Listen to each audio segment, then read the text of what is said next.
question. That and yo, I want to get that dog on the show. That dog that claims case.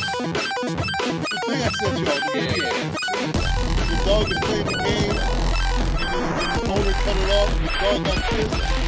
And he goes to I'm out. Yo, let me answer with this. I miss the people like that. Yo. Welcome to your doom.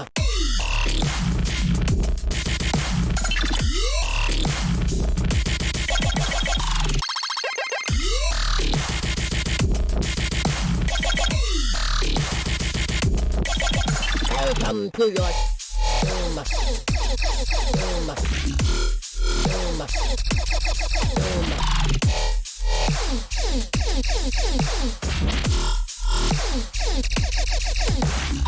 Welcome to your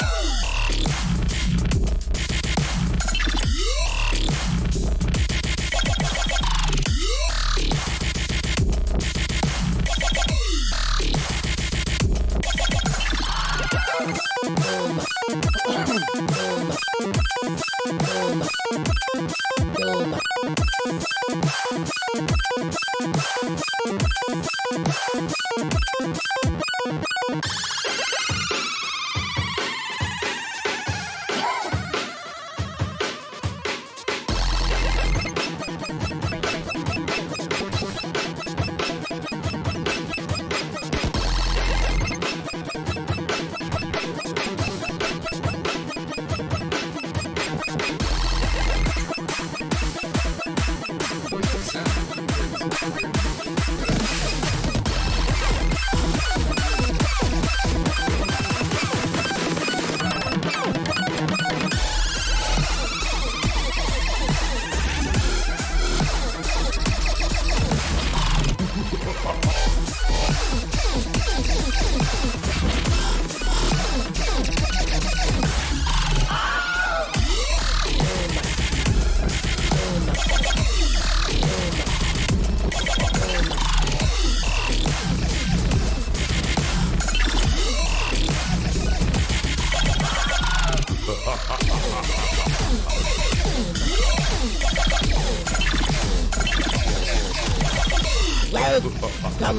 to your doom. Welcome to your doom. Welcome to your doom.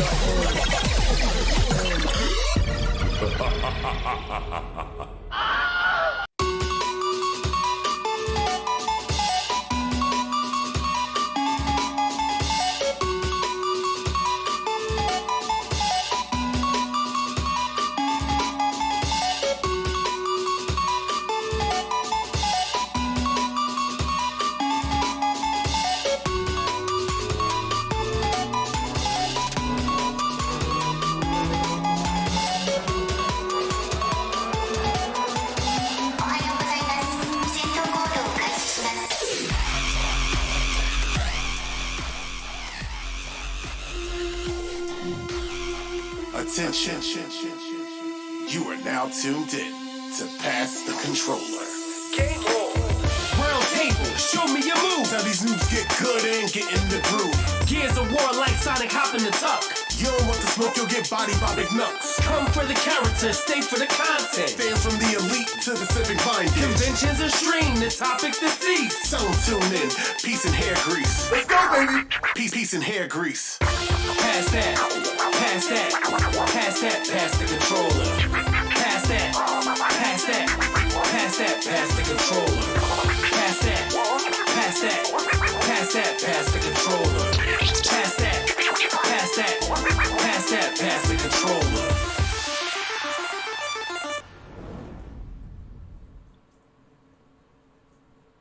That's right, we are back once again, man, with another episode of Pass Controller, man. Happy Mario Day. Happy Mario Month, man, because basically everybody's playing Mario games, man, this month, man. Mario's going crazy right now. Listen, we're going to do what we do, man. It's the Court guys right now, man. Listen, you know who it is, man. My name is Mark Knuckles Carter, McNucks to all of you gamers out there, man. You know, show some respect, man. That's what we do right now. And like I said, we got the co-host with me. Like over here, you see him, my man right there, that he can shine his head to give you a secret. Cause you know what I mean, the man that gives you every secret code, the platinum stealing trophy of them all. Cause he does everything. So, like, listen, he makes you think about your life in gaming. My man, Civic Minded. What's up, Civic? What's going on, everybody? Brian, Civic Minded Lessick here. It's PTC time again, baby. You know what it is. Absolutely. I got all kinds of fun stuff for you tonight. All kinds of fun stuff. We're going to be talking about Mario. We're going to be talking about my super cool Metroid shirt. Ooh. No, I don't know. What else? But more importantly than all that, we got my man to whatever other side of me, because I don't know anymore. Because we're not. Where is he, Mark? Where my he's like somewhere in the bottom. He's the bottom. If you point to the bottom. Brady Bunch. Yeah, he's like right. Yeah, he's. It's the Brady Bunch thing, but am I Alice? Am I the middle? Is he? Anyway, with no further ado, my man right here, Smoke, he's going to take it away. We got all kinds of good stuff for you. Go for it, Smoke. All right, everyone. It's the final boss of every video game that you ever wanted to play, but then all of a sudden you realize you had to hang it up because you had major rage going on, game rage. You couldn't finish up because you couldn't defeat the final boss. It's your man, the living legend, the godfather of cosplay, the godfather of everything that is of fandom, the one and only Smoke. What's going on, everybody? Today, we're here with my two main partners in crime in video game land. We got the crew back for PTC Nation. I'm going to tell you real quick. PTC Gaming Show.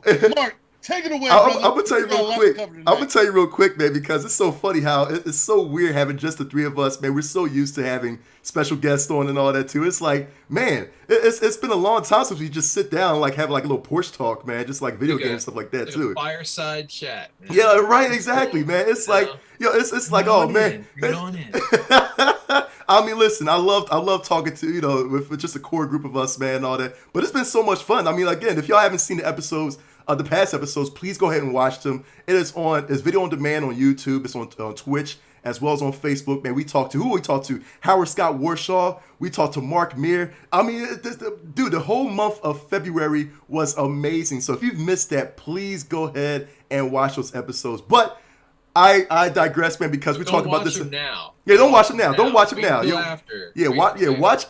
Watch us, and you good, man. We're probably going to have a lot more surprises coming later on in the year. So if y'all thought what we had earlier this year with some of the great guests, wait till you see what we got coming later in the year. Yes, absolutely, man. Absolutely. We always started off, man, because we haven't done so in such a long time. We haven't really talked about what we've been playing, man, because, again, these past, the whole month of February, with the past couple episodes, I mean, I know we've been grinding on a lot of video games, but we haven't really talked about it, man. So let's bring that segment back, man, what we've been playing. And Civic, I got to go to you first, man. What you been playing, Civ? First of all, man, I'm a little let down. I was expecting a corny joke. You do it. In the show. What's up with that?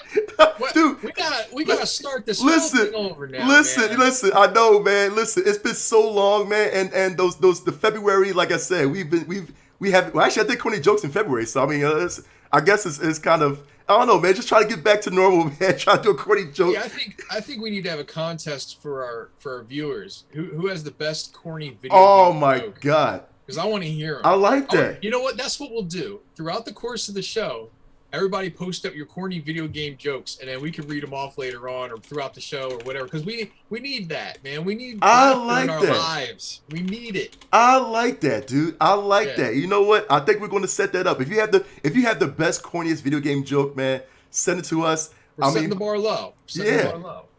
Seriously, that's going to be awesome, man. But Civic, take it away, man. What you been playing, man? Oh, man. So finally getting around to playing one of the best games of last year, and still continues to be one of the best games of this year, is Ghost of Tsushima. Playing it on the PS5, the Sony PlayStation 5 video game console system, and oh man, it is fun.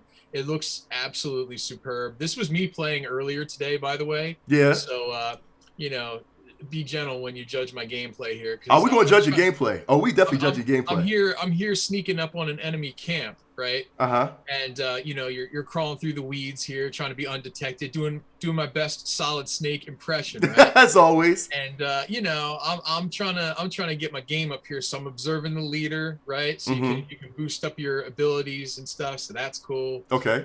And Yeah, the game. I know we've talked this game to death, but I didn't really play it as much as I wanted to before the. Yeah, I know. Smoke is looking at it like, yeah, I know. But oh my god, it's so fun. But I was saying even before the show, one of the things that really stands out for me, and even somebody on the PTC game site recently, one of the fans asked, they said, "What kind of game do you play to de-stress?" And I wish I would have said this game, because as brutally violent as it is and as action-packed as it is, it's also very cathartic and very peaceful at times, where there's highs and lows to this game. Like, it's definitely, the pacing is really good. Right. 1 minute you're soaked in blood because you just killed 10 guys, right? And then after that, you're riding your horse through a field of flowers, and you're writing a haiku poem, and or not writing a haiku poem at this moment, by the way. This was me killing some dudes. See, this is me. Don't judge my gameplay. All right, I could have done better right there. I could have done better, but he was rough. Yeah, we still do good. I like that, But I don't know. I was thinking to myself today, this game really got me thinking, like, what game can you ever think of that captured a time period or like a culture better? Like, because this really is, it's not, I mean, obviously the story is it's fiction, right? But it's based in a real time period. It's right. The Mongolian invasion of Japan, and it's like it's so authentic. You can tell they did their homework. I mean, just the portrayals, and it feels very authentic to me. It just feels really, really authentic. Like, you can believe a lot of this. This is how legends happen. These are the songs and poems and stories you hear of legendary characters throughout time. And yeah, there's me gutting that dude right there. That was pretty cool. But yeah, I mean, when we look back on the games of the year last year, again, I mean, we talked about The Last of Us 2, and we talked about Doom Eternal and Animal Crossing, and I mean, last year was a good year for gaming. Yeah, facts. Because for this game not to win Game of the Year, it shows you how good those games were last year. Like, any other year, any other competition, this would have been Game of the Year. But it just so happened that last year gave us so many, like, really great big titles, and it was just so cool. So I love this game. I've been playing the crap out of it, and pretty soon I really want to get back into the multiplayer. I know I hit that up with Smoke not too long ago. He introduced me to that. We played. But I will be less of an embarrassment now because I've had a little practice. So we can get our game on now. We can do that multiplayer. Yeah, Legends. And Yeah. And so and I know the chat agrees with you too, man. Marquito on the chat says Ghost should have got Game of the Year, but again, with the competition, you're right, Civic, and you made a key point. Last year, 2020 was probably, I mean, even though it was a sucky year in general, but 2020, game-wise, was like the best year like I've seen in such a long time, with so many great games that came out. I mean, rightfully so. I know Justin asked who received Game of the Year. The Last of Us 2.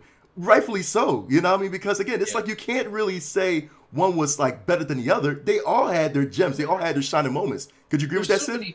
There's so many components to a good game too. I mean, we're talking gameplay, are we talking visuals, are we talking replayability, are we talking multiplayer? Like, look, I'll say this for what it's worth, and I've really racked my brains over this, because I think that up until I played this game, I think visually the most stunning game I've ever played visually was probably Final Fantasy VII Remake, or possibly Last of Us 2. But I loved Final Fantasy VII Remake. It just looks gorgeous. But I have to say, honestly, Ghost of Tsushima running on the PS5 is probably the best looking game I've ever. My God. It's freaking perfect. Look at my little fadeaway too, like boom, kill that dude.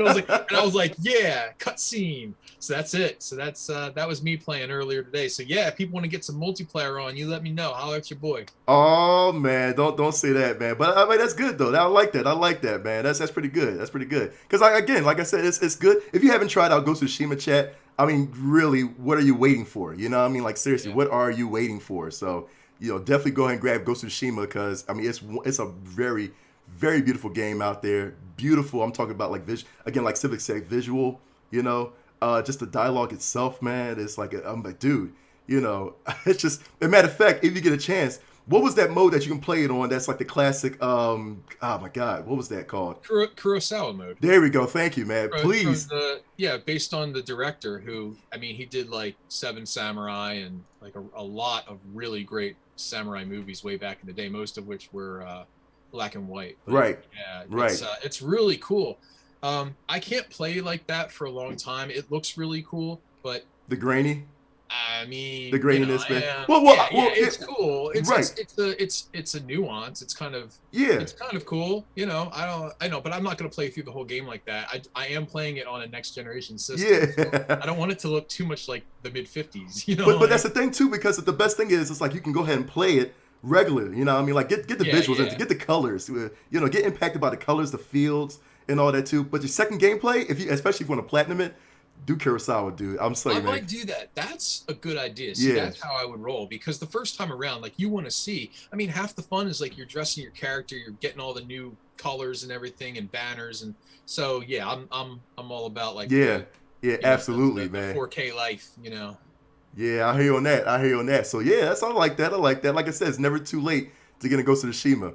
Before we get to Smoke, I gotta put my 2 games out there because this is gonna probably make y'all laugh real quick. Well, first of all, I actually want to do one game that this is my first time getting into. It is actually the Rise of the Tomb Raider, man. Now I've never played the Rise of the Tomb Raider before. You know what I mean? And I was like, you know what? I kind of want to get into it. I do Tomb Raider Tuesdays every Tuesday, basically. So we playing Rise of the Tomb Raider. My chat is watching me play Rise of the Tomb Raider. We finished first Tomb Raider. You know what I mean? So this is the second part of the new trilogy. First of all, I'm loving it, you know what I mean? Because again, it's just the graphics is still on point, you know what I mean? The gameplay's still on point. You know, the dialogue and story, I mean, you get captured by the story. It starts you off with a bang, you know what I mean? Like, you're going through this, I'm not going to spoil it, but you're going through this mountaintop, you know what I mean? And it's just like, okay, you're not, it's not taking you slow, you know what I mean? You're going off quick. They expect you to know every mechanic, man. If you finish the first Tomb Raider, they expect you to know it. You know what I mean? So they want to jump you in and like, listen, we're not gonna let you off easily. Rise of Tomb Raider is great, man. I love it, dude. And of course, I think you're going against now. Like I said, I'm still in the beginning, but you're going against, like, I believe, the Trinity or something like that, a Trinity organization, or it's a cold organization, whatever. But other than that, you just got to figure out the story on your own, man. I love Tomb Raider. I love the Tomb Raider series. I love the newer Tomb Raiders, man, because trying to get into the old Tomb Raiders, man, it's like balls hard, dude. You know what I mean? Yeah. But you know, they're the new Tomb Raider is actually, you know, I guess it's for me, you know, for those that can't stand like the old style Tomb Raider, man, this is perfect. Oh, come on, the old ones were good. The old ones were good too, for sure. Yeah. Let me ask you guys both. Okay, go ahead. I'm gonna ask Smoke. I'm gonna ask you, Knuckles. Better franchise, Tomb Raider or Uncharted? I knew he was going to say that. Uncharted. No, they're both the same coin. They're both the same coin. The newer Tomb Raiders are definitely competitive. Right. I'll say that they're really, really good. But let me ask you this. Let me ask you this, Sid, real quick, because here's the thing. Wasn't Uncharted made because they wanted to get a response as far, or like an answer to the of course Lara Croft, you know, being like a really strong protagonist and all that too. It's like, you know what, we need like kind of like a male protagonist, man, to kind of match Lara Croft. No, to me it was a modern day Indiana Jones. Indiana Jones. Okay, yeah, all right. And I think I always took it to be the other way around. Like, I always thought that Lara Croft was like the real logical, I don't know what you call, like a spiritual successor to like Alan Quatermain and no, I just dropped Alan Quatermain. You didn't think you were going to that tonight. And yeah, to Smoke's point, like Indiana Jones games, you know. Right. And I don't know how much Nathan Drake was really based upon that. I mean, like once you have the formula for an adventure game, anything goes. Right, you know? yeah. I mean, I don't know that there was like if it was like an answer to Tomb Raider, but they certainly, I'm sure they knew how successful Tomb Raider was. Exactly, and that's what I thought too. I thought it was like, okay, you know what, since Lara Croft is so successful, you know what I mean, and then of course, you know, a lot of gamer guys were like, you know what, man, we need a guy just like Lara Croft, man. That's like, because we don't. I mean, if you think about it, who is like Lara Croft, you know, as far as like a male protagonist, man, besides Nathan Drake? Nobody really. You know what I mean? No, like I said, it goes back to Indiana Jones. Right. Because Indiana Jones games, you had the Indiana Jones games back then, and the thing is that as someone was playing Indiana Jones like back in the 80s and all, when Lucasfilm came out with their game. In fact, they just came out with the for Xbox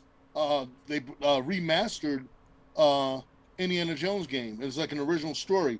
But for me, with the Uncharted series, Uncharted to me was Indiana Jones with even more of a personality. Right. And you invested in Nathan Drake's character. You wanted to see a live action. You like watching it. You could see a live action movie being played out as you're playing the game. Yeah. And so, to me, it was a no brainer. Yeah. People made jokes about they compared it to Lara Croft, but Lara Croft has her own entity. Mm-hmm. She had movies and all. Remind you, the movies inspired. I mean, the games inspired the movies. True. So, where Indiana Jones, it was reversed. So when here you didn't even have an Uncharted movie. The closest thing you got to an Uncharted movie was a fan film that had Nathan Fillion. Yeah, right. Okay, that he did with a couple other actors. Oh, Nathan Fillion. That's right. Yeah. Live action Uncharted, and it was great for like a 10, 15-minute movie. Mm-hmm. Like short, it was really good. It was great. And again, about... it had its own personality. So for me, I always loved the Uncharted series and even the spin-off series I have. But like I said again, but I did love Lara Croft. I love the updated version that Square Enix did. Yeah. So I'm not gonna lie. It's one of those games, man. Like again, I love adventure games. Mm-hmm. Same. It doesn't matter if it's a male or female. If you give me a good story, I'm gonna automatically get swept into it. But these were for both of them. They both had good stories. Graphics were off the chain. Yeah. And it's just basically it just sealed my thing when it comes to adventure games, and especially open world adventure games. Right. You guys remember the pattern. The first Indiana Jones game, though, right? A whole bunch of other stuff. Mm-hmm. You remember what the very first Indiana Can you hear Jones him? game was? Yes. Mm-hmm. I can't hear you guys. Can't hear us? Oh man. That makes sure we got some technical difficulties. Bring your headphones up. Bring your headphones up. I mean, he was hearing us for a little bit, man, until he got buzzed off, man. But no, in the meantime, go ahead, Civic. I was gonna say. I mean, the very first game to me that I ever played that really reminded me of like the Indiana Jones movies was probably Pitfall. Right. And that's really like. And I was gonna say that too. That's the template for games like Tomb Raider and Uncharted. Right. But anyway, no. Sorry, I didn't want to talk over him. I didn't think he could hear us, so I felt bad. Yeah. Can you hear us there, buddy? Yep, he cannot hear us, man. But yeah, I agree with you too. And it's so funny. Just to actually continue on real quick, man, while Smoke kind of gets his equipment together. Yeah. Prince Jones II on Facebook actually gave us a good point. He says, "Love how new modern Tomb Raider games make you feel like you're in the action movie, man." And that's what it is too, man. That's what kind of drew me into this trilogy. You know what I mean? Starting off, like I said, with Tomb Raider 1, it was so beautiful that, I mean, like, seriously, I was like, you know what? This makes you feel like, I mean, really, this is the Tomb Raider movie, but besides Angelina Jolie, which, I mean, Angelina Jolie is good, but, I mean, come on, man. Listen, Alicia Vikander, man, it's a real Tomb Raider to me, man, seriously. That was, like, I guess they kind of, that inspiration, man, was so good, man. Like, they had to remake the new Tomb Raider movies, man. It was so good, dude. Like, but just being in that, playing that game immersively, man. You know what I mean? It is definitely a movie, man. It is definitely you want to get invested into it. And again, like I said, I think it's Eidos, man. I think it's the developer, man. I believe, or the publisher. Did it perfectly. You know what I mean? They did it perfectly, man. It's like you can't ask for anything more. You can't ask for anything more. Seriously. I was wondering real quick. Justin, and also in the chat, man. Justin Hayes says Pitfall needs a reboot in movie, man. So you're not kidding, dude. That is an IP. That's an IP that Activision still owns, to my knowledge, and it's kind of gone dormant. I know they had some later generation Pitfall games, but they were kind of like Pitfall in name only. I think they were good. They were good games from what I understand but they could, at the time, it was just hard to compete with Tomb Raider. Yeah. So it's been a while. I think the last I'm going by memory. Right. Don't kill me for this, but I seem to think like the last Pitfall game that had the Pitfall name in it, I think it was a PS2 game.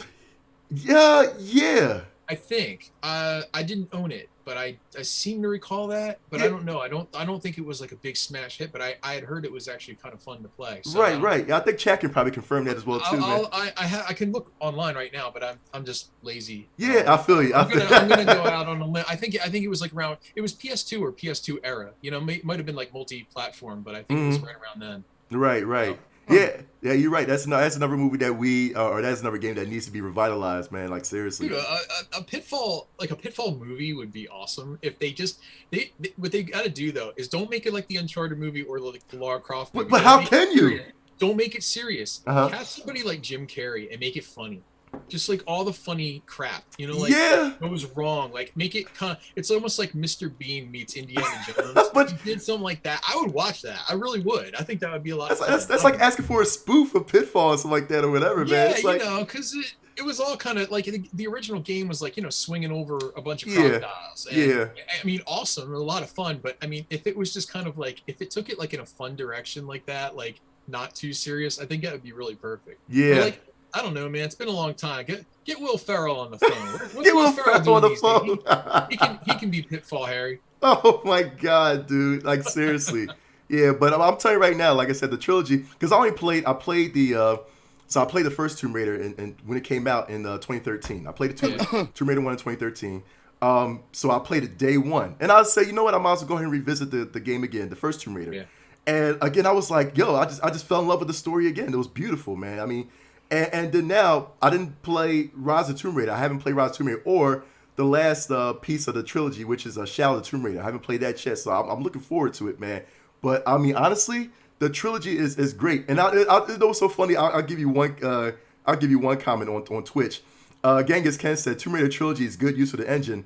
Marvel Avengers, same scenario. It's like, really? I mean, like, what was so right about Tomb Raider that Marvel Avengers couldn't really?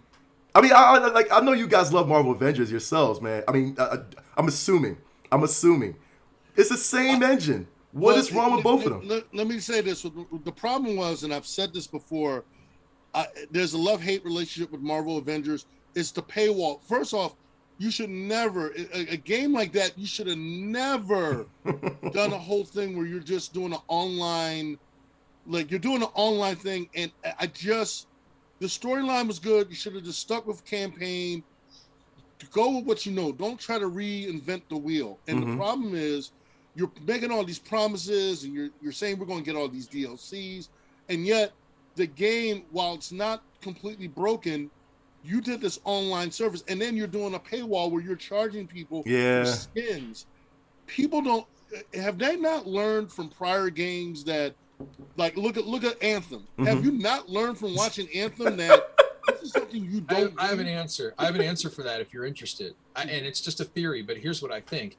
No, Square never learned that lesson because they've never done it before. And this was really their first big foray into a game that like had a lot, like you say, like the paywalls and all that stuff. Now they've done DLC in the past. They've done stuff like that. But so far as incorporating it into like an online, massive multiplayer online game or something like that and having all the stuff that they wanted to add, they leveraged all that based upon like the success of the Marvel IPs, and they got a little ahead of themselves. So no, they didn't learn. Companies that publish games that know it firsthand, they know they've learned that lesson. But this was a big slap on the wrist for Square Enix. And by the way, they continue to tweak the game, but they're going in the wrong direction. Recently they announced that they're going to make it harder to level up, because it's a manufactured way to make the game last longer, make you grind harder. That's stupid. That's punishing you're punishing your loyal audience. For people that have already purchased the game, making it more difficult and more of a grind is not customer satisfaction. It doesn't make me want to buy it. I certainly don't want to sit there and go, if I read a story like that and I hear all the dreadful stuff, and then I hear that they're just making the game, they're artificially making it a longer game by doing that. It's funny. It was someone that was basically giving great reviews of the Avengers game. He was a good follower, and he had high hopes, and he stayed true to the game.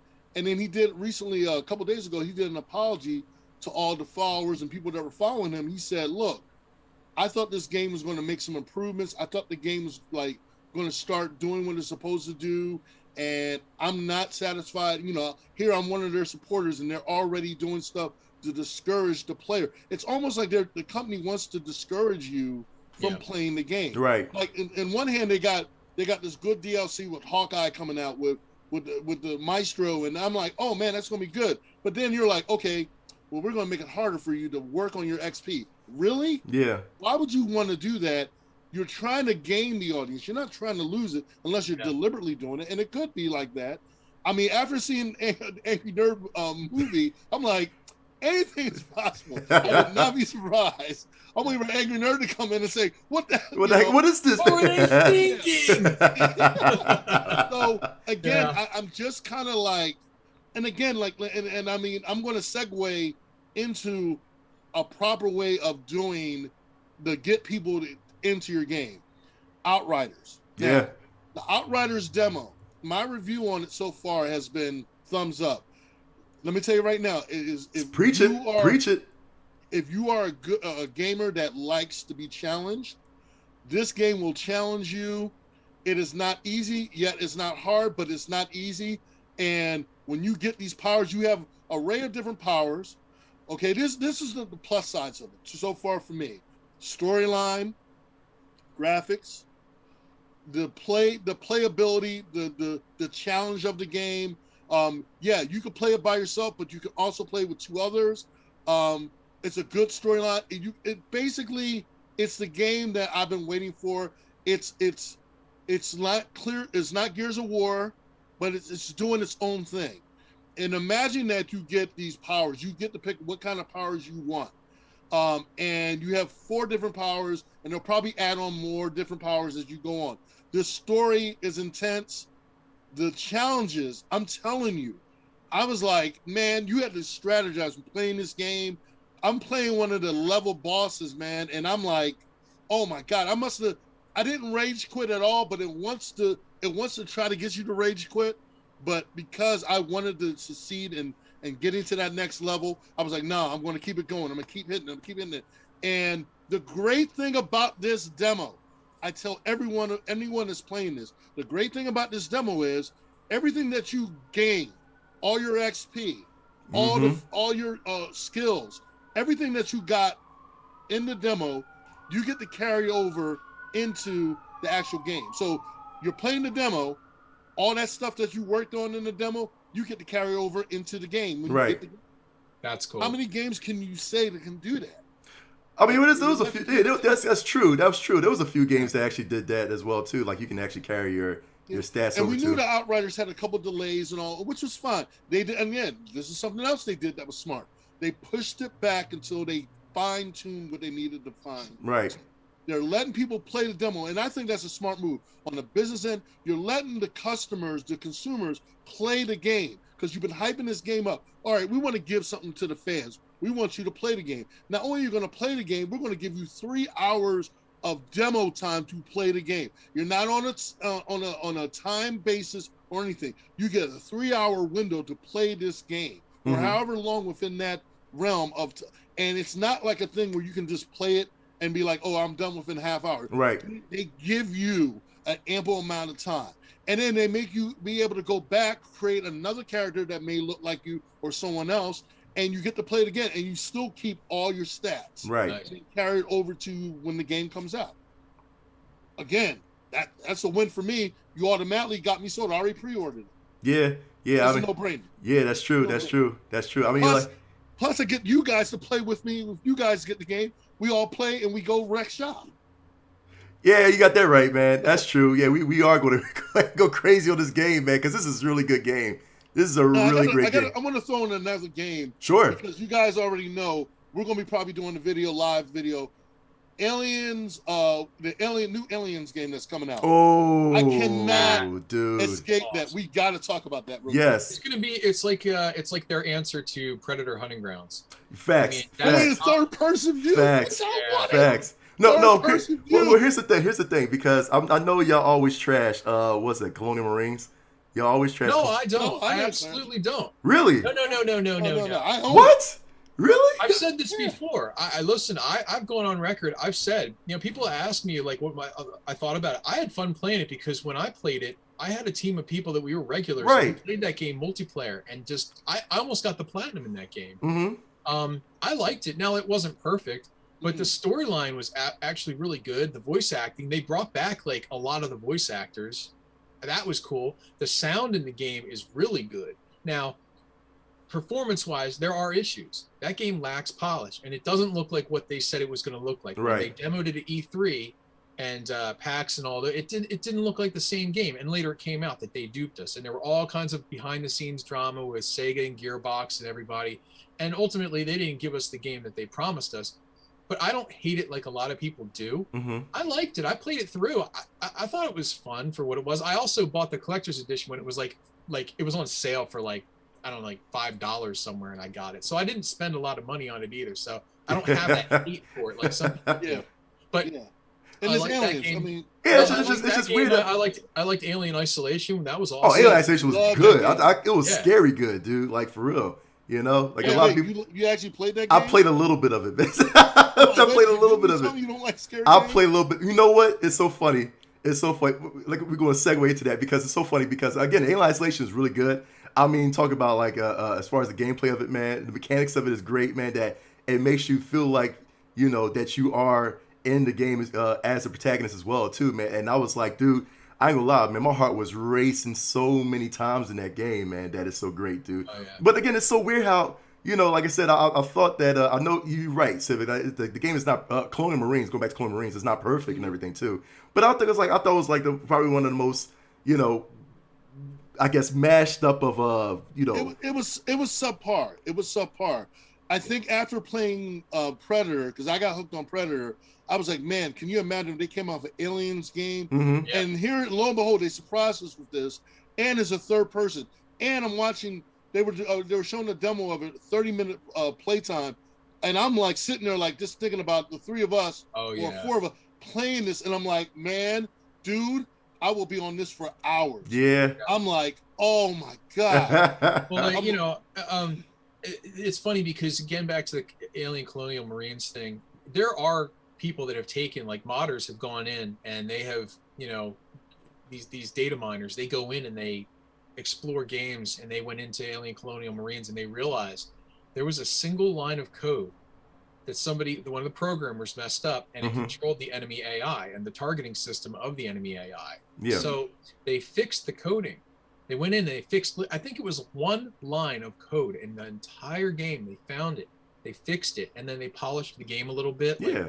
Like aesthetically, they upgraded a little bit, and the game is great. After that, you're like, oh, well, this is cool. Like the enemies aren't stupid anymore. Like they really are scary. Like they put it to you. Yeah, that's dope. So it's a case of a game that they never fixed it. They just never really.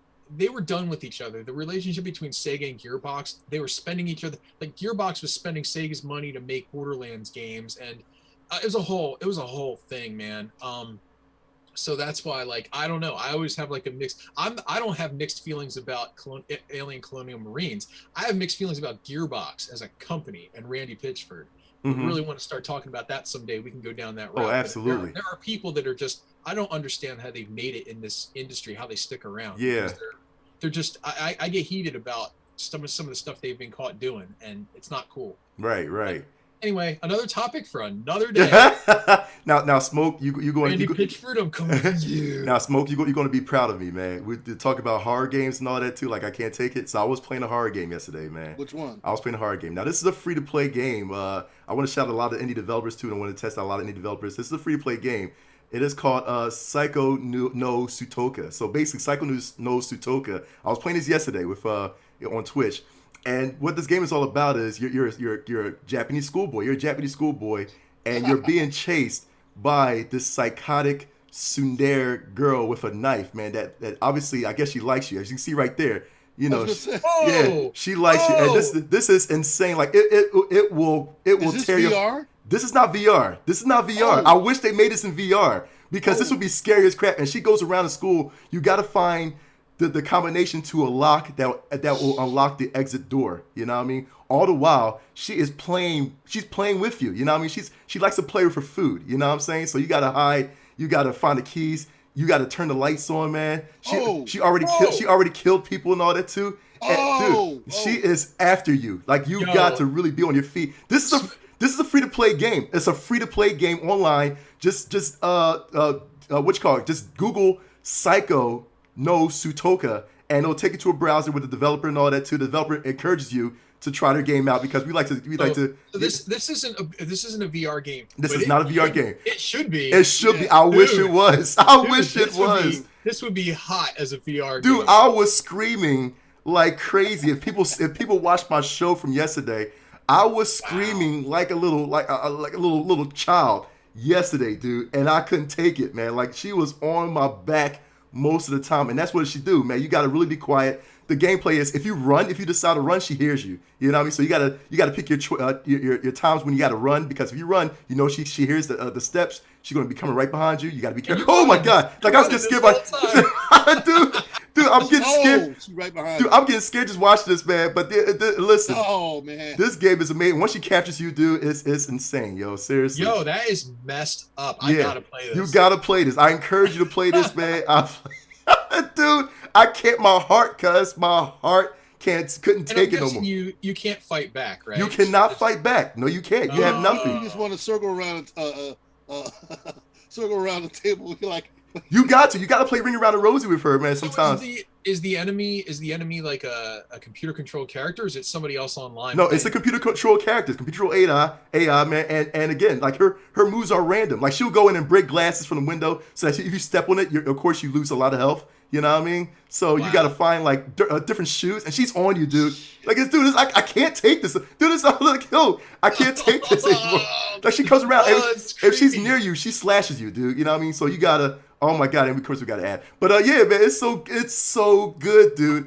It is so good. I encourage everybody to go ahead, search Psycho, SAIKO, No Sutoka, SUTOKA on Google. It's the first link.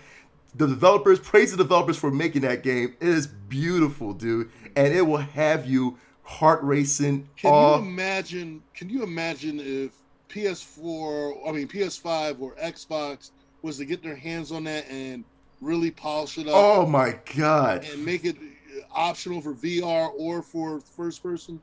Holy crap, dude! I couldn't, dude. Man, I'm so looking forward to Resident Evil and everything else. Yeah, facts. Out.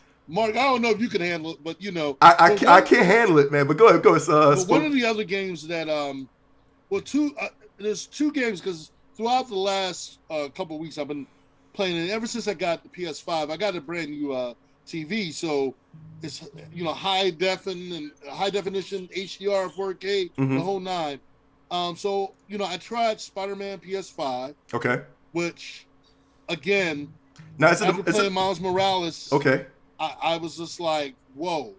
And then there's two independent games. I love playing those indie games because that's where you get the most creativity. Right.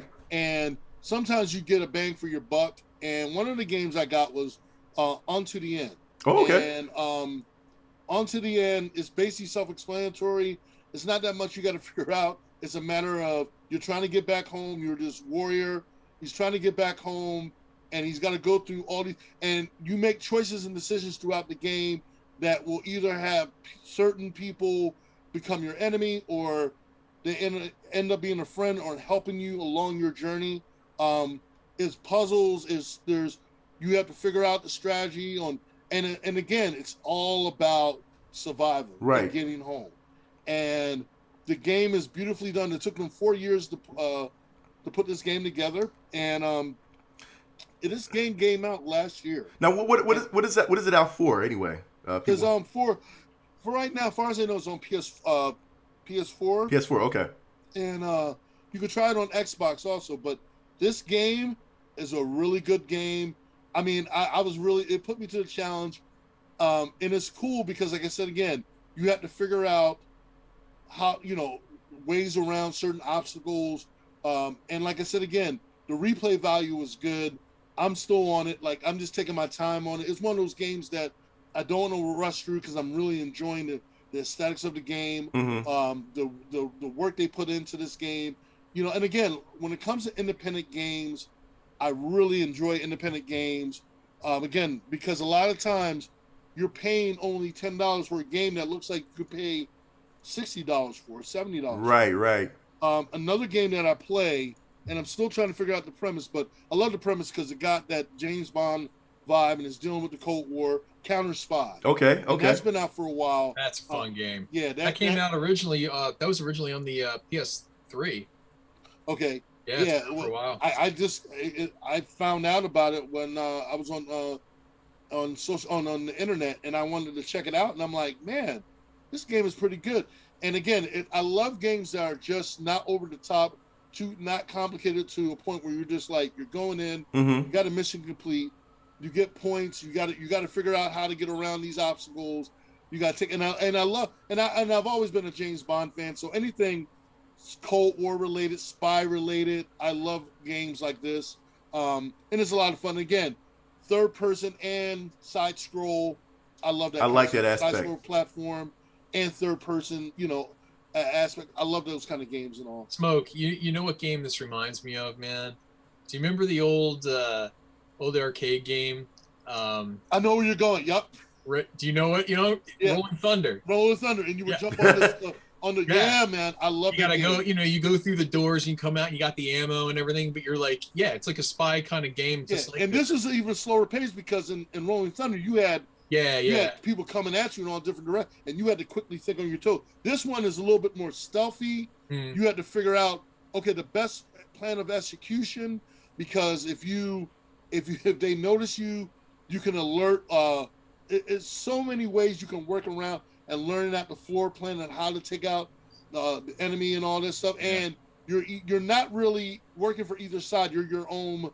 It's a really cool game. I highly recommend if you just want to have something fun and playing a game that doesn't make you have to think too hard. You just want to go in and just have some fun. If you're a James Bond, you love the Cold War, espionage style movies or games. Even Metal Gear. Yeah. Metal Gear. It's got Metal Gear components to it, Yeah, definitely. Stealth aspect. And then, like I said, what else? There is, so those are the games I've been playing. And again, a lot of the games that have been coming out on PS5, I've wanted to test on my PS5. So there are games I have on my PS4 or that was on PS4, and I'm like Deathloop, I'm waiting for it to come out. I'm interested about that game to see. I have no idea how the premises, how this is going to play out with the game, and I've been playing Hitman 1 and 2 because I'm trying to get geared up to play Hitman 3, and again, I love the idea of being able to play these PS4 games on my PS5. Absolutely. See how great the graphics are, and like I said, Spider-Man PS5 really kind of blew me away. Was already ready with Miles Morales, so I knew what to expect. But it was really just like, and on a bigger screen TV, it's really like, wow. Yeah. So it's definitely. I highly recommend to anyone that has a PS5 or is getting one. Definitely, you want to be able to play some of these PS4 games because you're doing yourself a disservice not doing it and not at least trying it out and stuff when you get it. That's facts. That's facts, man. Seriously, that's a good way to put it, man. So yeah, I like the selection of games that y'all been playing, man. Some games to respect the indie developer, man. And that's what we try to do, is to actually give notice to the indie developers, man. Because small games are actually pretty good, man. Just like the games you've been playing, Smoke, especially Civics, with the games Civics been playing, the game I've been playing that's free, Like, go ahead, ladies and gentlemen, like I said, go ahead and give these games a try. Test these indie games out, man. You definitely want to support these indie developers at all costs, man. Seriously. So that's good. I like that, man. So now we have talked about what we've been playing, man. Let's get into some of the notable things that's been happening in the video game industry right now. First off, we know what's coming up next as far as showcases go. I want to talk about this. Now, Square Enix is trying to come to the stage right now, man. I love this, man, because this is from Polygon.com. Square Enix to reveal New Life is Strange and more in March 18th live stream. We're going to talk about a little bit about Life is Strange, the rumors about it as well, too. But this is what they said. They said that Square Enix will reveal a new Life is Strange game and present new details on upcoming and release games during the live digital showcase on Thursday, March 18th. The video presentation, note as Square Enix Presents, will focus primarily on Western games from the publisher, including Outriders. They're going to put more info Outriders, Marvel's Avengers, and the new Just Cause mobile game. They also said the biggest confirmed announcement will be the world premiere of the new Life is Strange game, which you talked about, featuring an all-new protagonist with an exciting new power, which we're going to discuss later on. They say Square Enix said in a news release, other games that will be discussed during the presentation include, of course, Outriders, You got Balan Wonderland, which is the colorful platformer from Sonic the Hedgehog and Nights into Dreams, created Yuji Naka, which I'm excited about. So brand new game, Balan Wonderland. And also Marvel's Avengers, which will add Hawkeye and receive PlayStation 5 and Xbox Series X upgrades on March 18th. They're also going to announce Just Cause Mobile, a new mobile game announced from Square Enix from Montreal, and unspecified games from Taito developer as well too, man. Let me ask you something, man. This is the now the bold prediction part, man. The Square Enix Presents is coming out March 18th. You know what I mean? I know we're gonna be all eyes, all ears. What do we want to see? I know they're gonna show a few of them, you know, but it's not all of them. You know what I mean? What do you want to see that's going to come out from Square Enix Showcase, man? If you had to make a bold prediction, Final Fantasy Remake 2. Yep. Final Fantasy Remake 2. Yep. At least a trailer or a teaser or something. Yeah. That's all I want. They're batting 1,000 so far as Final Fantasy 7 goes right now. So with Integrate and all that stuff, and then the upcoming upgrade to the PS5 platform. I'm fine. Just keep bringing me Final Fantasy 7 stuff. I'll be happy. Yeah, that's true. Everything else is icing on the cake. But just give me that. Give me that cake. I want that cake. Yeah, that's true. I do want that too. I mean, I know we're all like stoked. I mean, especially when Yuffie came into the scene, man, for Integrate, man. I was like, what in the world? Let me ask you this, a side question, man. Do you think it's actually fair, that you can only get Yuffie on the PlayStation 5 console, man? You know what I mean? That they say it's strictly for the PlayStation 5, Yeah? You think? Yeah, look, hey, man, every new console generation has a point where the old generation, they start to wean off of it. Yeah, That's the thank entire you. purpose.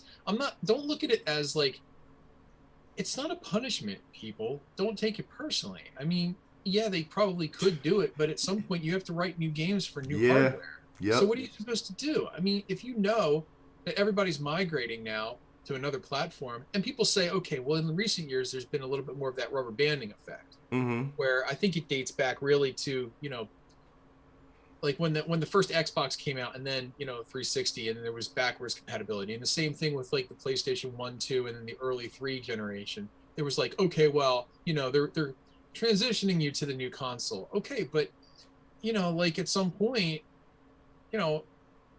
you're in a new world, you're in a new era. I'm just go out and get it anyway. Who cares? You're gonna get a PlayStation 5 anyway. Just go quit crying. I don't know. I mean, I hate to be cold about it, but it's like if you're that big of a fan, and you want to continue playing the Final Fantasy 7 remake games, you're gonna get a next generation console anyway. Yeah. So just either, I don't know, wait and buy it later on the next platform, or just stop crying about it. Right. Cry. Now, Marquita made a good point on Facebook. Say they never said they would not do it for the PS4, but they are pushing the PS5. That's true too. Yeah. I think that there's still hope that maybe they will do it, but guys, well, at some point, Well, let me ask you this: Do you think it's a little too early to say, like, okay, this is only exclusive for the PS5? Like, since a lot of people are still trying to, claw and scrounge their way up to getting the PS5. Is it a little too early to say, like, okay, this is only for the PS5 for those PlayStation loyals or I don't want to call fanboys. I think strategy-wise, marketing-wise, it's a way to make people, even if they're having a hard time getting it, make the consumer want to buy a PlayStation 5 even more. Mm-hmm. Because for those people who have a PlayStation 4, as it is unfortunate, I'm a little bit more sympathetic because of the fact that, it's not, I won't blame the consumers. I blame those people that took a large quantity of those PS5s and selling them on the market at a higher rate, at a higher price. And we knew this was going to happen. As we said earlier on prior episodes, that give or take coming in the new year in 2021, they're going to have enough systems coming out. So by the time summertime hits or late summer, we should be back on a stable ground where we have PlayStation 5s in the stores where people can outright buy them at a large quantity. And you figure this game is not coming out. I think the good portion of the game is not coming out until later. Mm-hmm. So that still gives time for people to review it, for those people who own a PlayStation 5, to make those people that own or that have a PlayStation 4 want to buy a PlayStation 5 even more. Right. Because like Brian said, Civ said, it's one of those things that you're going to have to eventually wean yourself. And that's unfortunate because you have a lot of people out there that love their PS4s, and that's nothing wrong with it, but you're going to be limited. You're going to start getting limitations on what you can do with your PlayStation 4, with the exception of the games you already have right now and from last year. It's going to still be able to be played, but eventually they're going to try to wean you off. Even though, like, again, I still have my PS2 and everything else, but again, because I'm a person that loves video games, so I want to be able to play them on the old systems too. But for those people that are not in the know, and they're not really, they just want to play their game. Like, I want my game and I want it now. Yeah. They're going to have to buy and this is where I get in Civ's mentality. Then stop crying. Go get yourself a PS5. Let me put it to you a different way. This is going to make total sense. Now, this isn't how I feel personally, because it's not. I'm not this type of person that I really feel this way. But let me just spin the argument to show you how it sounds stupid if you think about it the other way around. Right. Somewhere out there are a bunch of PlayStation 5 owners, not saying who, but they might think the opposite way. They might think, when are we going to start playing some true next generation games instead of continually playing games that are just watered down, polished versions of last generation games? So don't give me that thing about like, oh, it sucks and all. Hey, look, at some point, the migration is going to be complete. They will not service. They will not have any new PS4 games. I bet you can't tell me. I bet you nobody can tell me the last officially supported PlayStation 3 game. What was the last PlayStation 3 game that came out? Man, when did the last PlayStation 3 game server go offline? You can't answer those things because as upset as people get about stuff when we start to take on like new generations of gaming, you really never know when the legs were cut off from under you anyway. True. Nobody's keeping track until that moment when you realize, oh yeah, that really did happen. Wow. You'll be okay. You'll get it. I mean, I guarantee, you know what's going to happen?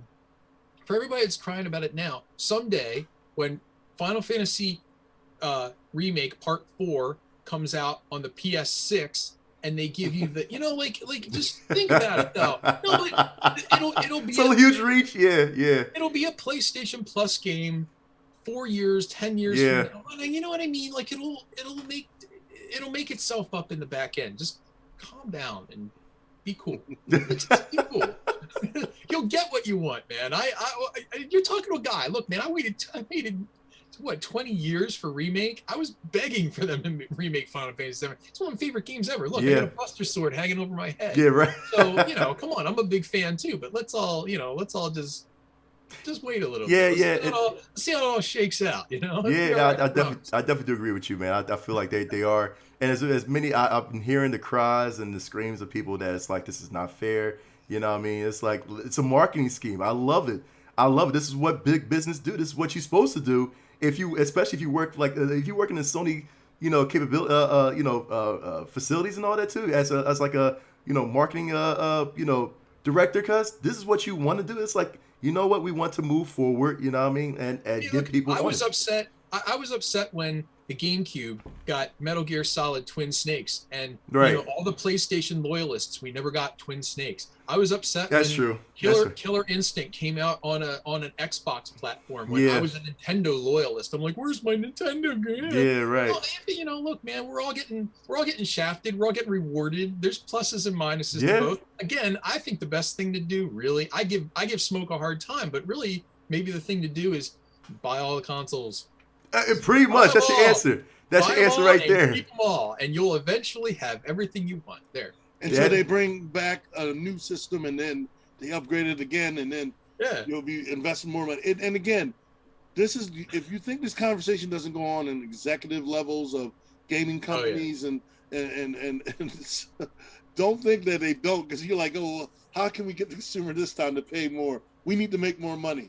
And again, I go back to the Angry Nerd movie, the Angry Video Game Nerd, and I'm like saying that every time now when I look at the game, I'm like, yeah, I can see them saying, let's do something that you would not expect them to do. And people are like, and it's unfortunate because, like I said, we go back to the Avengers, we go back to Alien Colonial Marines, we go back to these games that Anthem, we go to these games that we thought, look, Cyberpunk 2077. I mean, seriously, I'm sitting there and still on the hope that they're going to get it together. And right now, they got me. I'm sitting there like, I bought 3 versions of Cyberpunk 2077, and they got me. You're God insane, darn it! man. Yeah. Yeah, You you fell for that. Yeah. Yeah, well, I bought one You version. bought it. I bought one version, and I'm still waiting for it to come out. And look, man, rewind the tape, because I was a big advocate. I know Yeah, we were starting you to talk. We started off this conversation talking about Square Enix, and here we are on Cyberpunk. But man, the excitement. You know, you asked me what games I'm playing, and I never have once said Cyberpunk. I played it for 3 hours and I dropped it because I'm waiting for the big promise of the PS5 version. And I never even touched it. People who are upset because there's a small piece of DLC for Final Fantasy VII Remake that won't be available for their last generation system, cry me a river. There are people out there that bought, and listen, I know that Cyberpunk is still not indicative of the worst case scenario for a video game. It's not the worst game ever. It's just not finished. It's not, and it's just a horrific situation over CD Projekt Red. But like, I have faith that they'll still. That's both. This guy. I mean, dude, it's not. What is it, like a cereal box? Like you got to collect all 4? What are you doing? You know, because I call myself playing. Where's your Super? Well, no, because I call myself being as a gamer that I am. Yeah. I said, well, I'm gonna play one. I'm gonna play one. Yeah. One person on PS5. And Right. the other version, I'm gonna play another character on my Xbox, and I wanted to compare the two. I was going to do a whole big comparison on the new gaming systems and how well they played. I was like, well, chalk that idea, because again, like you said, Sib, I'm waiting for, and again, I was sold on the better goods. I'm serious.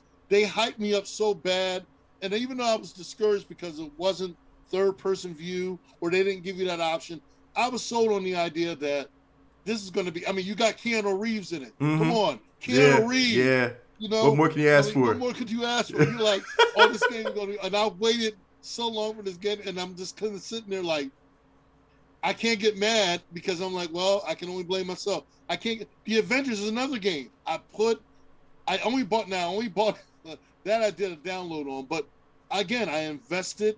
This last year was the weirdest year because I invested in games that I thought was going to be the end all, the be all, the end all, and it was the first time ever where I was like, because normally I'll wait for a game to be reviewed, or if I know for a fact, like Ghost of Tsushima was a no-brainer, Spider-Man, no-brainer, but then there's those games that you kind of question, and I'm like, nah, even though it's in the back of my mind, I know the game is going to be good. I'm gonna invest in the game.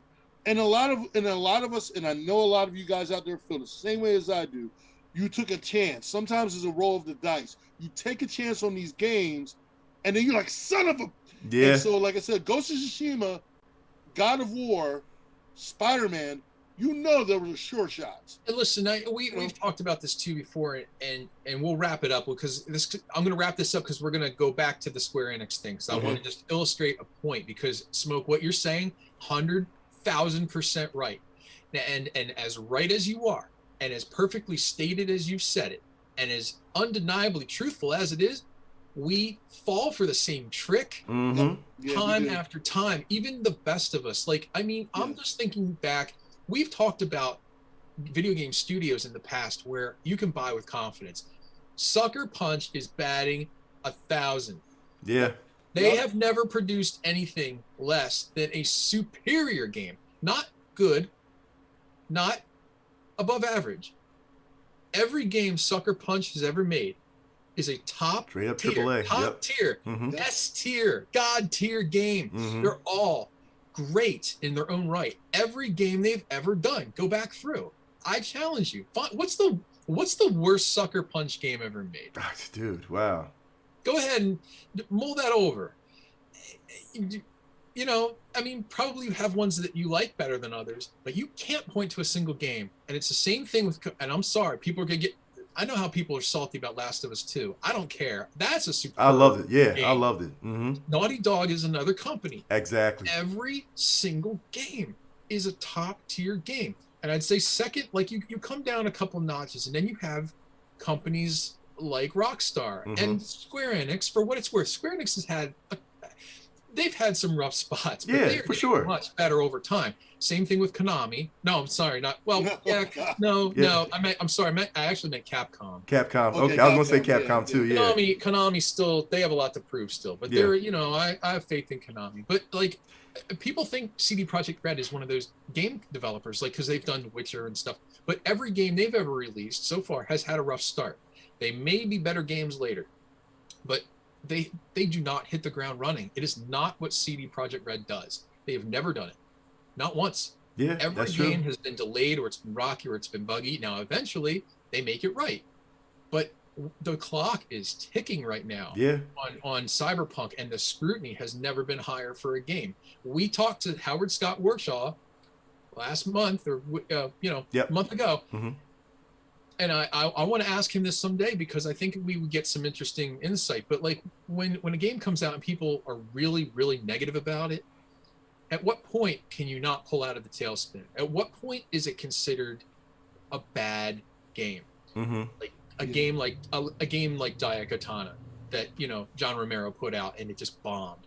A game like Duke Nukem Forever that took 15 years to release and bombed. You can count them off. There's so many. Watch Dogs. The first Watch Dogs game had no polish. It was glitchy as hell. It was just not. It was not ready. But we forget about these things over time.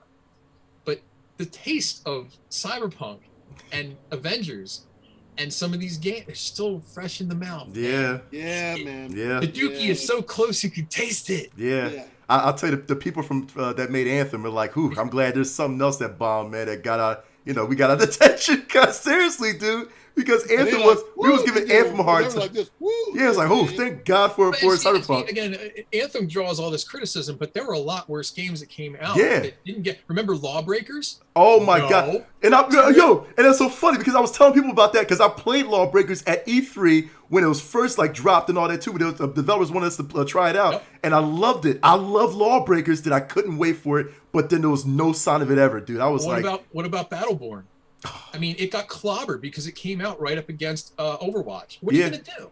Yeah. I mean, you can't. There's just no room. Like, listen. The people play Apex Legends now. Like, that's a popular game. Yeah. But if it would have launched at the same time as Fortnite, it would have got destroyed. Yeah, it would have got destroyed. Yeah, nobody would have played Apex Legends. They have to come sequentially like this. Yeah. You put out two very similar games at the same time. Oh, one is going to win, exactly. one is going to lose. Facts. Yeah, you're right. Yeah, Fortnite would have destroyed Apex easily, dude. Yeah, you're right. You are absolutely right, dude. It's just it's time sensitive, man. It's time sensitive. But again, you just got to look at, again, this is going back to marketing, man. You know what I mean? And it's just insane, man. And so that's what we're looking forward to Square Enix, man, because, oh, Lord, I can't wait till March 18th, man. And speaking of Square Enix, we're talking about the Life is Strange series, man. This is from Brittany Finley from Gamer Rant. She says that the latest Life is Strange 3 rumor seems even more plausible now. So now, here's the back end of it. He says a couple weeks back, a rumor regarding the next installment of Don't Nod's iconic series, Life is Strange 3, surfaced online. Many gamers have been attracted to and commended the Life is Strange series for its positive representation in marginalized groups such as the Mexican Americans and the LGBTQIA+ communities. And after Don't Nod largely expanded its studio last year, it's only inevitable that fans are easily excited by rumors of what's to come. Now, here's the rumor. The rumor says this was anonymously posted to Reset Era that the upcoming Life is Strange installment, it would feature an Asian American woman named Alex who has mind-reading powers as protagonist. While this rumor could have been brushed off without anything to back it up, mods have confirmed that the user privately messaged them with proof to support their claims. However, it's likely that some of the most specific claims they made won't end up being accurate, such as not being set in the Pacific Northwest like the rest of the Life is Strange titles. And even Don't Not Tell Me Why. I played that game, it was great too. Regardless, it seems unlikely to be coincidence that these rumors appeared just before a proper reveal. So that's pretty much what we might see as far as rumors going on with the Life is Strange. I think that's going to be the spotlight for the Square Enix showcase. And again, with the rumor being an Asian American woman named Alex who has mind reading powers, I mean, that's specific enough. You know what I mean? Seriously, we was talking about it, Civ, before show, that the whole Life is Strange universe is molding. And of course, most of the stuff that's happening is in the Pacific Northwest. You know what I mean? Like Oregon, Washington, and all that area. They're not saying that it's going to be in the same area. You know what I mean? I mean, do we still believe that it's going to be still connected? I will tell you this. I don't have any fan theories, but I'll tell you what I know. Again, I don't think they'll ever do wrong in that series. Yeah. That is one of the best video game series I've ever played. It is Facts. real good. Facts. It is real good. Story-wise, look, man, I'm all over the map in my tastes of video games. I don't have a specific genre. I don't have a specific type or era. I love them all. But I'm telling you, all things considered, Life is Strange is, again, man, Beautiful. top tier. It is absolutely amazing. Just great storytelling. I know that whatever they do, if you told me it starred a frog that had like clairvoyant abilities who drove a Corvette, I'd be like, yeah, I think that's going to be a great game in the Life is Strange canon, as it were. So I know they'll do right. They'll do right. Yeah, and you know, good point, Somebody mate. laughed at my joke out there. I want to know who that person is. Thank you, because nobody here thought anyway. Yeah. Stop. Get out of here. No. I like the point that Vegas Bear on Twitch actually said that also Life is Strange 2 was all over the place. It's not just Pacific Northwest. I know the two brothers were going to Mexico and all that too. That was the trip to Mexico. That was the release to Mexico, basically. You know what I mean? Oh, my bad. I'm sorry. Yeah. Something. Put it that way. I forgot you didn't play it yet. Listen, it's good. It's good. Try Civ. Go ahead and knock it out. Smoke. I know you haven't played. I'm not talking about me. I'm talking about other people. Other people. Like, Well, yeah. that guy. Yeah. Him, Smoke. Smoke didn't play it yet. Smoke, play it, man. Like seriously, you gotta play it, dude. It's really good, man. It's really good. It's on my list. Yeah. On to other news. This from Polygon, from Michael McWhirter. The Teenage Mutant Ninja Turtles are getting a new retro beat 'em up. I know we are excited for that, man. Teenage Mutant Ninja Turtles Shredder's Revenge is a 4-player co-op beat 'em up in the classic Konami style. That is the style of brawler that sucked quarters out of anyone who played 1989's TMNT and the 1991 sequel Turtles in Time in arcades. Presumably, Shredder's Revenge will offer a gameplay experience tailored for a home, not for draining TMNT fans of their allowance. And I like the way they said that. As seen in the game's debut trailer, Leonardo, Raphael, Michelangelo, Donatello will take on classic enemies like the Foot Clan, Bebop, Rocksteady. I can't wait to face them in a new side-scrolling adventure. And this is amazing too. I mean, we got to listen. What do you guys think about this too, man? Are you guys excited for this, yo? So many reasons, yes. Dude, I just want to know when it's coming. That's all. I don't think they told us like as far as like when it's actually coming out. They do that. Yeah, don't get me hyped and then say, oh well, yeah, we're coming out soon. We'll let you know. I'm like, dude, really? Well, it's by Dotemu, and they take a long time to bring their games out. So just be patient. Yeah, because they're the same ones that did Streets of Rage 4 and a whole bunch of. Oh, really? Yeah, okay. their track record for great games. Great, yeah. Yeah, I mean, so it'll be worth it, but yeah, man, I don't expect it until I think the earliest we're probably going to see that game is probably going to be Q4 this year, but probably next year. Honestly, they take a long time for their games to get out. So let me ask you this side question too, because I mean, it's going back to the retro style, like Streets of Rage did. Do y'all want to see more games like that? I mean, like brand new games but retro style. It's not a remake. This is not a remake to kind of ease the confusion of people. People like, oh, this is a remake of whatever. You know what I mean? You look at the pixelated versions here. You know, this is not a remake. It's a brand new game. You know what I mean? Retro style and all that. Do y'all want to see more games like that? You know what I mean? Like just the retro style form. You know, I want to be able to have that option. Like the one thing about Streets of Rage, they gave you that option to go modern day or to go retro. Right. I want to be able to have that option. I think it's great that they're bringing the Turtles, because originally my first thing that came to mind was, oh, is this a remake off of the original? But when I found out it wasn't, I'm like, okay, no wonder people are raving over it. Right. But I want to be able to have that option, or having different turtle skins for the Turtles, different variations, the black and white, Eastman's original look. You had the cartoon, the 80s version. Then you have another skin that's based on the more updated cartoon, and then the movie version. So I would love for them, and I would not, if they're taking their time, I would not be surprised if they do that. Like for those hardcore Turtle fans. So yeah, I'm very much looking forward to this game. For a lot of different reasons, as you all will find out in the upcoming months. I am looking forward to this. So many reasons why. So we're expecting a Shredder cosplay. I'm so looking forward to this. He's cosplaying Krang. Yeah, that's what I'm saying. Yo, I was like, you know what? We expected a cosplay from Smoke, man. I don't know what you're talking about. All I'm saying is I'm looking forward to this game for so many reasons. I like how Vegas Bear on the Twitch chat says, pray that it doesn't have Scott Pilgrim's netcode, man. If you play Scott Pilgrim multiplayer, it's horrible, dude. I mean, really? Yeah, because they glitchy. retrofit. Guys, and again, you got to think about this though. Go ahead. That game was originally released on the PS3, and it was spec'd for back in the day how speeds were and frame rates were, and they brought that game back by popular demand. We were lucky to get anything. But yeah, I agree with the criticism, but let's frame it in as it should be framed. It's just that game does not have a lot of money behind it, despite it being a major studio theatrical release and a comic book and Ubisoft. It doesn't matter. There's not a lot of money pushing that game forward. So I understand. Yeah, they could have improved the server quality, but I get it. Answer your question, Mark. Yep. Do I want to see more games like this? One word answer, man. Yes. Yep. Absolutely. Love it. Absolutely, man. I mean, give us more retro style, brand new games in retro style mode like this, dude. I'm all for it, man. I don't know what it is. Mortal Kombat one, I'll be really happy now. Yeah. Do you know what I like? Games I like is when they kind of did this with Streets of Rage 4. This is kind of like what Smoke was saying. They recently did this with the new Ghosts and Goblins game on Switch. Is that they'll keep the art style the same, but they won't pixelate it. They'll make it look realistic, but they will keep the original artistic motif the same. So I'm trying to think of another good example. Okay. Remember Double Dragon Neon? Yeah. Example. How it was the same game basically, but man, they made it look really cool. Like it was like drawn in like a comic book style and all. And you're like, oh, that's pretty cool. So yeah, the Turtles game really looks cool. You know what I would love to see? Every level has a different art style, but keeps the same gameplay mechanic. So you start off and all the turtles, it's in black and white.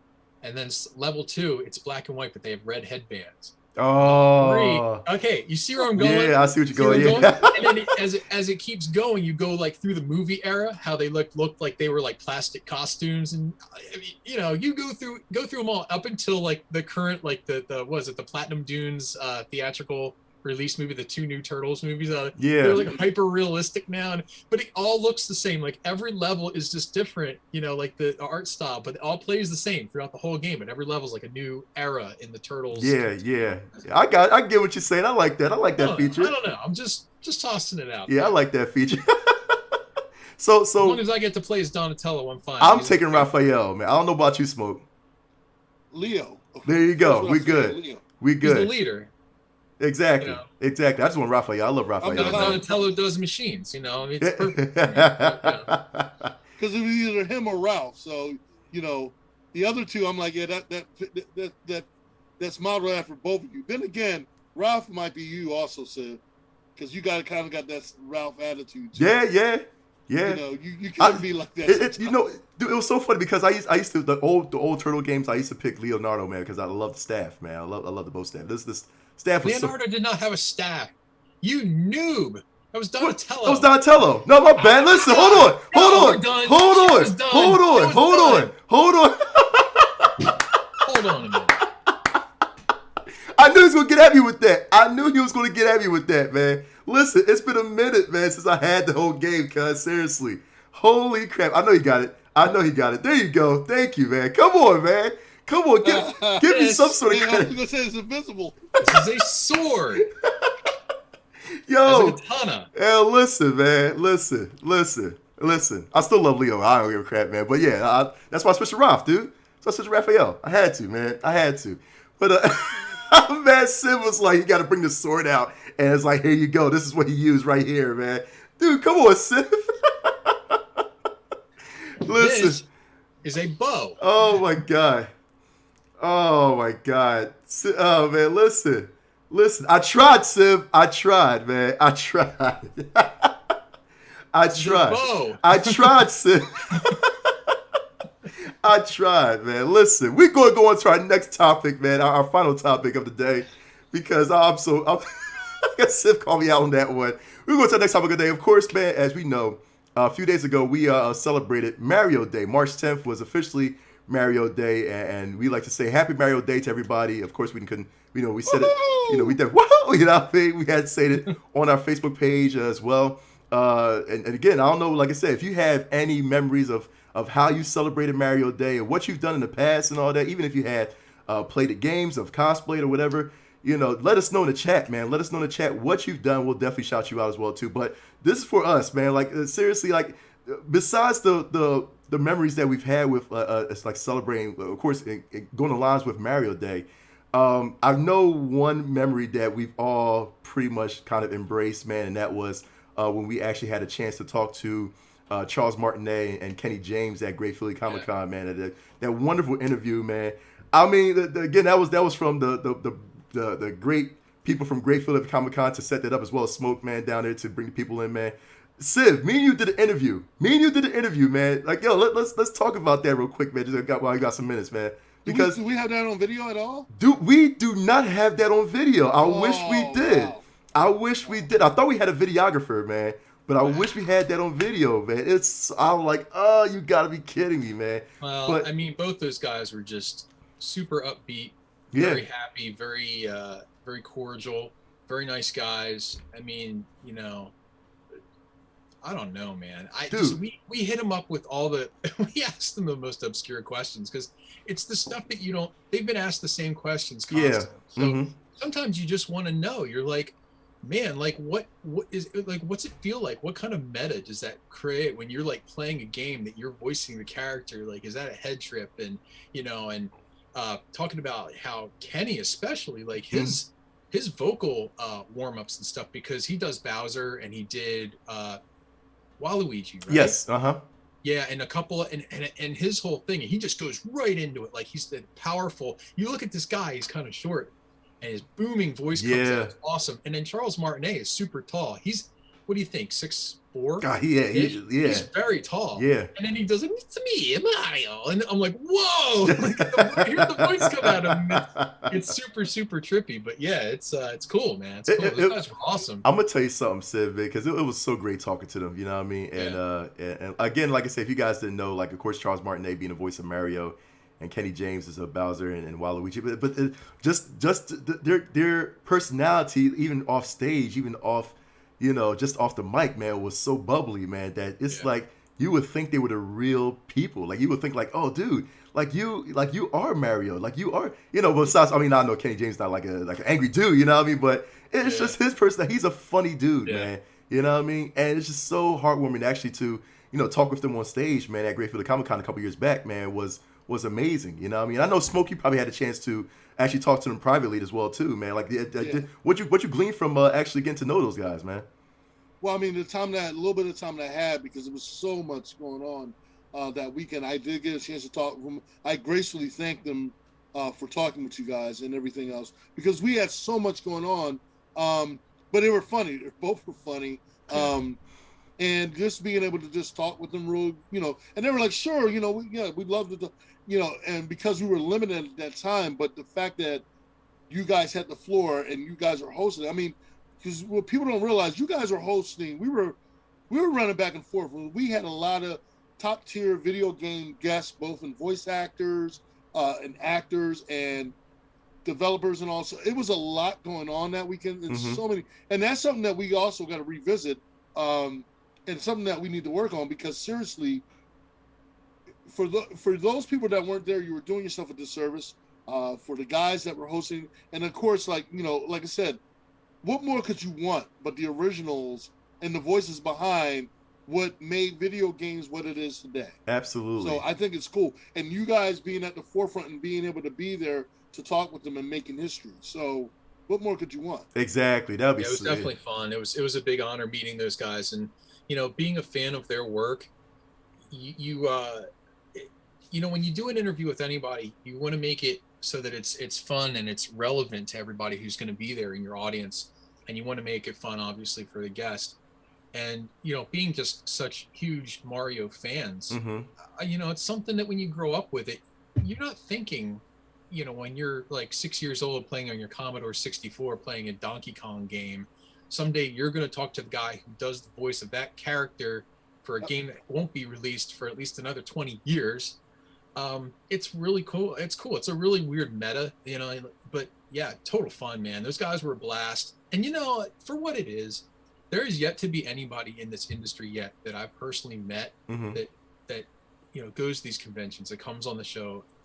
Everybody's they're just pure class. Like everybody. Yeah, right, I haven't had right. a bad experience yet. You don't see the same kind of egos, I think, maybe. I don't know, maybe I don't know what the difference of mentality is, but I mean, we've talked to Mark Meir and we've talked to Anjali, who voices Symmetra. Yep.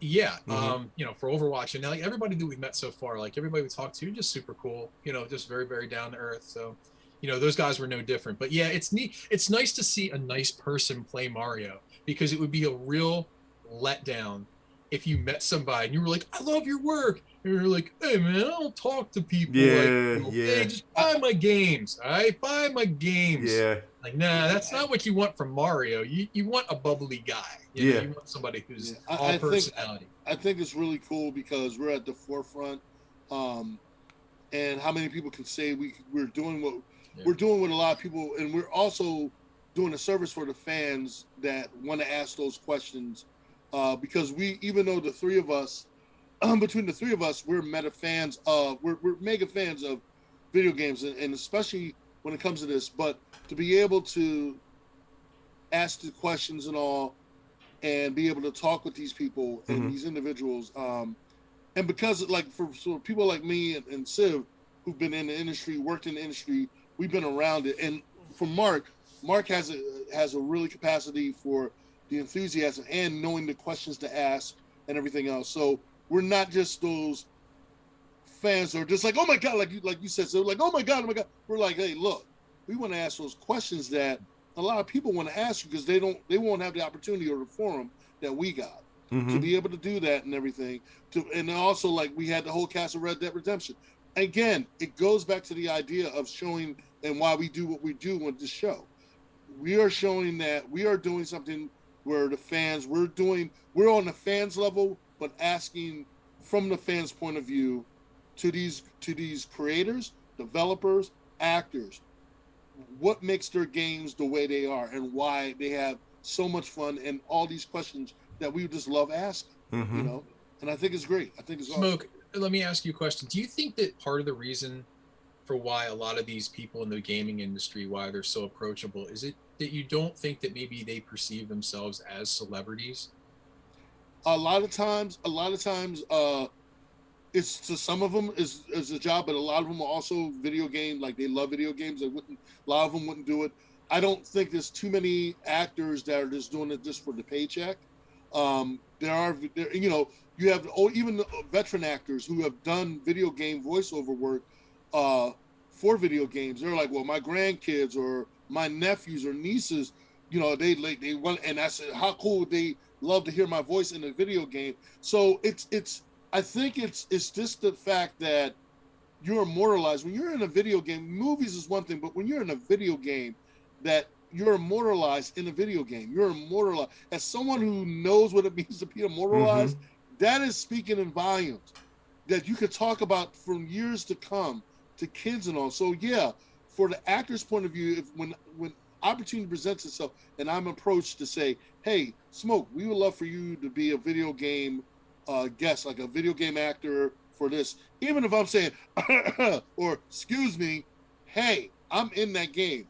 There are a lot of people that are in our realm as hosts, podcast hosts and video, that are in, they have the luxury of being able to be asked to be a guest or a special actor for said video games.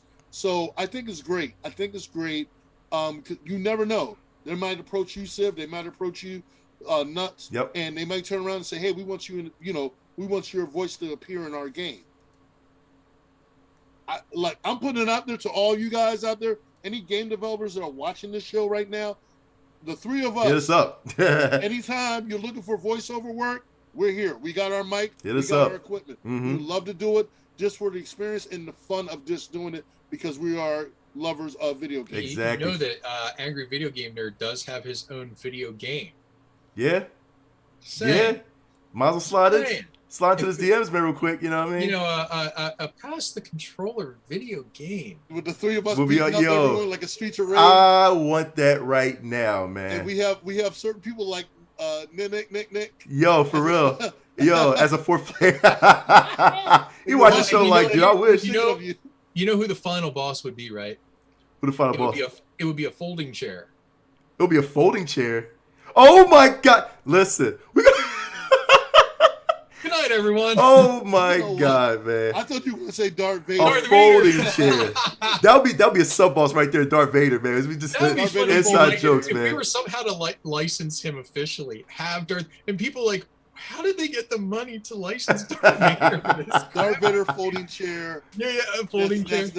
That's the negative version of me or something. Yo, for real. A big final COVID, boss. A big COVID-19 ball, because that essentially ruined everything for a while. Oh my I God. hate games. I hate video games. Yeah. I hate video games. Just real quick, man, because we talk about like the history of Mario. Of course, it came out in 1981 with the classic arcade Donkey Kong, which was called Jumpman, and then it was renamed Mario a year later. Your favorite Mario game right now of all time, what would it be? Mario 64. Mario 64. Facts. How about you, Civ? It's probably Super Mario Brothers, but that's not the one that I want to highlight. Ooh, okay. You know what is my second favorite Mario game? You're gonna laugh. Let me see here.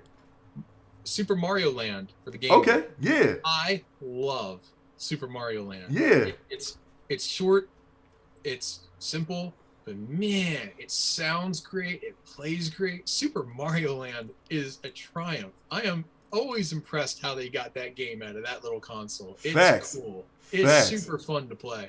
And by the way, Mario Brothers 2 is still awesome. It is still awesome. It is derivative of Doki Doki Panic. I still love it, dude. I still love it because of Mario music. 2 is awesome. I still love the So, music, dude. Yep. Exactly. What about a classic there's soundtrack?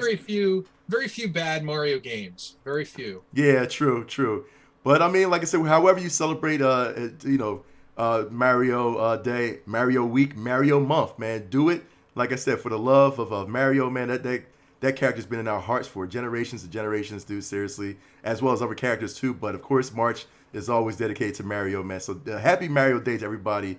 And then, like I said, enjoy yourself. Go play all the Mario games if you possibly can. I was thinking about doing that probably. Just go play each Mario game for the whole month of March. I should have done that, but we'll see what happens next year, man, for Mario Day, man. But again, like I said, it's a great time to be a gamer, man. It's a great time to be a gamer. It's a great time to celebrate, certain things that help that pretty much helps or pretty much reminds us of our childhood, and that's what Mario Day is, man. So happy Mario Day to everybody, man. And that is going to be the end of the show, man. But before we end the show properly, man, we'd like to get some end game credits as well. So remember, please share the stream to all of your friends and family in the gaming community so that they won't miss any of this info that we share today. Don't forget to follow our other social media outlets, man. We got Instagram, we got Twitter, we got YouTube and Twitch at PTC Gaming Show. Send us questions at our email address, ptcgamingshow@gmail.com. And more importantly, we have a community that is just for you called PTC Nation, which is like 1.5 thousand strong, I guess. But right now, it's growing. It's growing, dude. Like, it's insane, dude. The amount of support that we have in PTC Nation is insane. Like, seriously, PTC Nation is awesome. Remember, PTC Nation, you can share your own gaming news, gaming memes, questions to us to answer in our next show, gaming polls and videos, share your Gaming Twitch jokes? gaming jokes. Did we get any jokes tonight? Man, listen, we ain't getting no jokes tonight because people, listen, I know, man. We're going to make that to a contest. We're going to make that to a contest to have the best gaming joke, man. And the winner, I don't know, man. We'll see. The winner gets something, man, special because we are crazy. We like to give away stuff anyway, too. So remember, PTC Nation, you can share your Twitch channels, your YouTube channels, your Facebook gaming channels. Put your Xbox gamer tag, your PSN IDs, your Nintendo friend codes, PC Steam names. Remember, PTC Nation is all for you to connect with one another so that we can all pass the controller together. Dude, I don't know what you guys playing. What are y'all playing afterwards, man? What are y'all doing? Man, because we've been talking about so many games, I may get on Legends. I mean, not Legends. I may get on Ghost tonight for a little bit, and then jump on another. I'm gonna be probably jumping from game to game because now you got me hyped. You got me hyped, man. Yeah. Every time we start talking, I'm like, all right, I'm gonna jump on this game. I'm gonna jump on that game. And especially when you have a big ass TV, you're like, okay, I can't wait to play this game. Exactly. What And about Streets of Rage. I'm definitely gonna play Streets of Rage. Yeah, I feel you. What about you, Yeah. Sid? What you playing tonight, man? I'm gonna try to achieve 3 platinums tonight. Ooh. 3 platinum trophies, and I'm gonna get them in under 2 hours. In I've under never 2 played- hours. I like that I've never challenge. played these games before, but somebody set forth a challenge. They're like, can you get 3 platinums in 2 hours? And I thought about, and they're not the super easy game. They do take time. Yeah. You can bang them out pretty quickly without cheating. I can't tell you what the games are. I'm only going to tell listen, I'm only going to tell people that I did it if I did it. If I Right. fail, none of y'all are going to know because I'll feel all embarrassed about myself. So, but yeah, I'm gonna go outside the box. I've been playing Ghost pretty much religiously, so I'm gonna take a little break from Ghost Yeah, and I try feel to it. do a challenge that what somebody in PTC Nation threw out. They were like, yeah, Okay. you can do it. I'm like, I can do it. So I'm gonna do that tonight. I like that. All right, yeah. For me, I'm probably going to level up. This is a game I'm addicted to called Gunfire Reborn, man.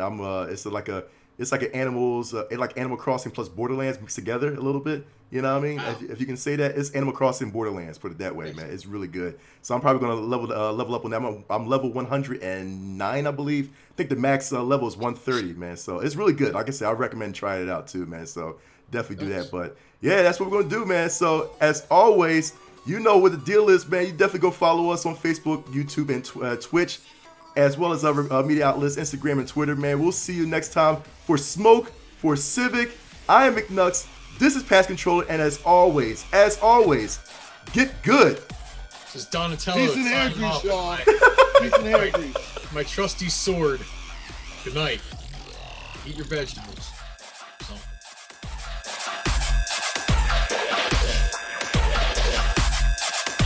Good shot. I had to break your bulb.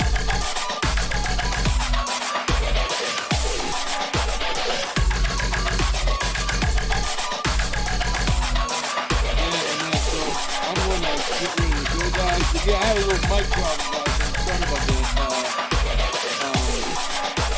Yeah, I had a little bit of mic problem, but yeah, like I said again, I'm this guy. I don't know if you picked up on it. My mic was tripping on me. I was like, yo, what the hell? Because I couldn't hear.